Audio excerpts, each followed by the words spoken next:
নিথর দেহ, আর তার পাশে বসে এক স্ত্রীর গগন বিদারী চিৎকার।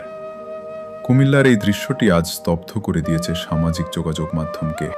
কাস্টমস কর্মকর্তার লাশের সামনে দাঁড়িয়ে স্ত্রী উর্মি বারবার বলছেন, আমার কলিজার টুকরার একবার ছুঁইতে দাও। এই আর্তনাদ কেবল একজন বিধবার কান্না নয়, এটি এক গভীর আত্মার সংযোগ, বিচ্ছিন্ন হওয়ার হাহাকার।